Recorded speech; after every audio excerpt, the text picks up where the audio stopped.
नमस्कार, स्वागत है आपका एटीन स्वदेश पर। आप देख रहे हैं पावर ट्रेड। आपके साथ मैं हूं अभिषेक सत्यव्रतम और मेरे साथ है मेरी सहयोगी मानसी दवे और शरद दुबे। बाजार के लिए संकेत अच्छे हैं। कल हमने बहुत ही शानदार क्लोजिंग देखी। निफ्टी ने 25,200, निफ्टी बैंक ने 57,200 के आंकड़े को पार किया है और निफ्टी बैंक बढ़ चला है अब फिर से नई ऊंचाई की तरफ। और जो नतीजों से संकेत आ रहे हैं, जो टैरिफ के फ्रंट पर जो क्यूज आ रहे हैं, वो बाजार के लिए अच्छे हैं। डोनाल्ड ट्रंप कोई डिस्टर्बिंग न्यूज नहीं दे रहे हैं, लेकिन वो ये जरूर कह रहे हैं कि जो देश भारत समेत बाकी जो भी देश हैं अपना एक्सेस अगर देते हैं अमेरिकी कंपनीज को तो फिर बात बनेगी। मतलब ये एक तरह से धमकी भी इसको माना जा सकता है। लेकिन अगर आप नतीजे देखें तो इन्फोसिस के नतीजे आए हैं बेहतर। एडीआर में हमने तेजी देखी भी है। डॉक्टर रेड्डीज ने थोड़ा सा निराश किया है, लेकिन ओवरऑल कल और बाजार बंद होने के बाद जो नंबर्स आए हैं वो ज्यादातर अनुमान से बेहतर है और बाजारों को कॉन्फिडेंस देने का काम कर रहे हैं। सवाल यह है कि आपकी रणनीति क्या होनी चाहिए। क्या बाजार यहां से कोई डिप देगा? क्या आपको बाइंग करनी चाहिए या फिर अब नहीं, अगर आप खरीदें तो फिर बस छूट जाएगी? इसकी हम चर्चा करेंगे आगे और ग्लोबल क्यूज को लेकर डिस्कशन करेंगे। आपके लिए ट्रेड बताएंगे, खबरों वाले शेयर्स होंगे, रिपोर्ट्स होंगे, बहुत कुछ है। अगला 2.5 घंटे पूरा का पूरा एक्शन पैक्ड है, आप कहीं जाएगा नहीं। लेकिन चलिए शुरुआत कर लेते हैं 4 अहम ट्रिगर्स के साथ, 4 तस्वीरों के जरिए।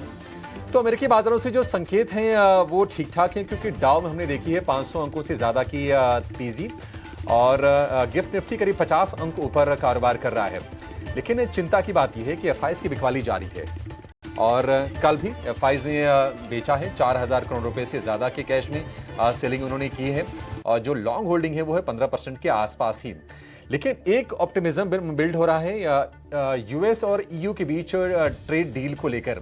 ऐसा माना जा रहा है, ऐसी रिपोर्ट्स आ रही हैं कि 15% टैरिफ को लेकर सहमति बन सकती है और इस ऑप्टिमिज्म के चलते हमने कल यूरोप में देखा कि जो ऑटो स्टॉक्स थे, पोर्शे, फॉक्सवैगन, तमाम ये शेयर 6%, 8% की तेजी के साथ कल बंद हुए हैं।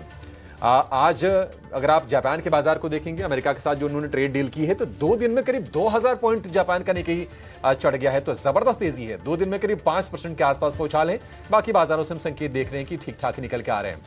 इन्फोसिस के नतीजे आए हैं मजबूत और ये शेयर आज रहेगा फोकस में, क्योंकि नेस्डेक भी चढ़ा है और इन्फोसिस के नंबर्स भी अच्छे हैं। तो आईटी शेयरों से बाजार के लिए आप सपोर्ट मान के चलिए, वो काम करेगा। लेकिन डॉक्टर रेड्डीज के नतीजे कमजोर आए हैं और इस शेयर पर थोड़ा सा प्रेशर दिख सकता है।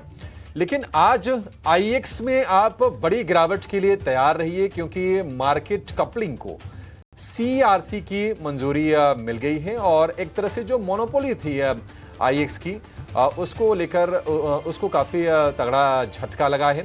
आगे इस पर विस्तार से बातचीत करेंगे कि इसके मायने क्या हैं और आईएक्स में गिरावट पर आपकी रणनीति क्या होनी चाहिए। लेकिन ये 4 बड़े ट्रिगर्स जो आज बाजार में आपको जरूर नजर में रखने चाहिए। लेकिन चलिए आगे बढ़ते हैं और ये समझते हैं कि आज के लिए ग्लोबल क्यूज किस तरह के हैं। और हमने कल देखा कि अमेरिका में क्लोजिंग अच्छी हुई, क्योंकि जापान के साथ ट्रेड डील जो ट्रंप ने की है उसके चलते उम्मीदें ये हैं कि बाकी देशों के साथ जो नेगोशिएशंस होंगे वो पॉजिटिव होंगे और कहीं ना कहीं ट्रंप के जो प्रीवियस जो स्टांस थे उसमें थोड़ी सॉफ्टनेस आएगी और सहमति बनाने की कोशिश होगी। इसके चलते हमने तेजी देखी है। एशिया बाजारों से माहौल अच्छा है। मानसी से जरा विस्तार से समझते हैं कि कैसे इन क्यूज को रीड करें। मानसी, ट्रंप के टोन में मतलब पहले जो थोड़ी सी धमकी होती थी ना, वो धमकी तो गायब है और थोड़ी ऑप्टिमिज्म ज्यादा दिख रही है। बताइए कैसा माहौल है ग्लोबल बाजारों का? अभी आप जो ये बात बता रहे थे ना अभिषेक कि ट्रंप की तरफ से कोई शॉकिंग न्यूज़ नहीं आ रहे हैं, तभी मैं सोच रही थी कि क्या ये कोई तूफान से पहले की शांति तो नहीं है। लेकिन हाँ, इस वक्त तो अगर आप देखें जो डेवलपमेंट्स हो रहे हैं लगातार टैरिफ को लेकर, वो यूएस के मार्केट्स को भी पसंद आ रहे हैं। एशियाई बाजार पर भी उसका इम्पैक्ट और इवेंचुअली फिर डोमेस्टिक मार्केट पर भी इम्पैक्ट तो आने ही वाला है। ताज़ा डेटा पॉइंट्स की अगर बात करें तो लास्ट डेवलपमेंट यही है कि अमेरिका और यूरोपियन यूनियन के बीच 15% टैरिफ डील पर सहमति बन सकती है। ये खबर आती हुई दिखी और डोनाल्ड ट्रंप ने यह भी कहा है कि अमेरिका के लिए दूसरे देश बाजार खोलेंगे जितना और मौके अपॉर्चुनिटीज जितना अन्य देश देंगे, उसी हिसाब से टैरिफ इम्प्लीकेशंस लगाए जाएंगे। और अगर अपॉर्चुनिटी यूएस मार्केट को नहीं दी जाएगी, यूएस की कंपनियों को नहीं दी जाएगी, तो फिर तमाम देशों को भारी टैरिफ के लिए तैयार भी रहना चाहिए। तो हल्के फुल्के अंदाज में ही सही, लेकिन धमकी तो फिर भी दी ही है। लेकिन चलिए इसी के साथ यूएस के मार्केट्स और साथ ही ग्लोब के सेटअप की अगर बात करें और ट्रंप के टैरिफ को लेकर सारे ताज़ा बयान की बात करें, तो अमेरिका के लिए दूसरे देश बाजार खोले, ये तो सबसे पहली बात है। यूएस के लिए बाजार ना खोलने पर टैरिफ और ज़्यादा लगेगा, दूसरी बात। टैरिफ के बिना दूसरे देश को राज़ी करना भी नामुमकिन है। और जापान के बाजार खुलने से अमेरिका की ग्रोथ तेज़ी से होने की संभावनाएं हैं। लेकिन ये जो यूएस और जापान के बीच जो ट्रेड नेगोशिएशंस हुए हैं, उस पर ब्रोकरेजेस के भी टैक्स आने शुरू हुए हैं। और यूबीएस की ताज़ा रिपोर्ट की अगर माने तो यूएस के साथ ट्रेड डील से जापान की इकोनॉमी को नुकसान हो सकता है। और इस बात के रैशनल भी उन्होंने बताया है, लेकिन वो तो वक्त ही बताएगा कि यूएस और जापान के बीच जो डील्स साइन हुई है, जो नेगोशिएशंस हुए हैं, दोनों ही देशों की इकोनॉमी पर किस तरह का असर पड़ता है। अब आ जाते हैं सीधा विदेशी बाजार के सेटअप पर।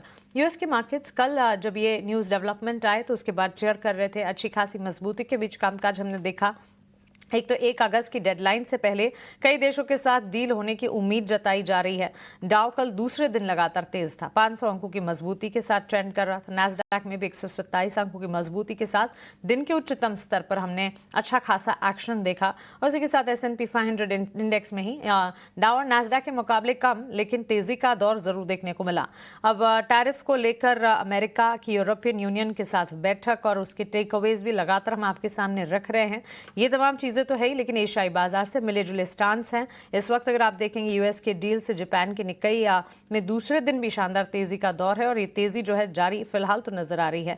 करीब 650 अंकों का उछाल 2 दिन में, करीब 5% की तेजी, परसेंटेज वाइज 5%, पॉइंट वाइज 650-700 अंकों की मजबूती नजर आ रही है। साउथ कोरिया के कोस्पी में भी दूसरे दिन तेजी है। हम देख रहे हैं ऑलमोस्ट 1.5% की गेंस वहां पर भी देखने को मिले हैं। तो एशियाई बाजार की तस्वीर अच्छी है। अच्छा, कल दोपहर यूरोपीय बाजार भी ठीक ठाक ओपन हुए थे और दिन भर वहां पर भी मोमेंटम बेस्ड कामकाज ही देखने को मिला था। सो कल दोपहर 1:30 बजे यूरोपियन मार्केट से बूस्ट अप मिला। बीती रात यूएस के मार्केट से बूस्ट अप मिला। इस वक्त एशियाई बाजार की ठीक ठाक शुरुआत है। गिफ्ट निफ्टी की तरफ से एम्प्लाइड इंडिकेशन करीब 45 से 50 अंकों की मजबूती 25,300 के नजदीक है। और अन्य संकेतों की अगर बात करें, सोने में कमजोरी बढ़ी है, लेकिन चांदी अब भी आउट परफॉर्म करती हुई। विदेशी बाजार और घरेलू बाजार में सुरक्षित निवेश, प्रेशियस मेटल्स पर लगातार फोकस है। मांग बढ़ने की उम्मीद से कच्चे तेल में हम देख रहे हैं सपोर्ट है, लेकिन $69 बैरल के आसपास ही ट्रेड करता हुआ।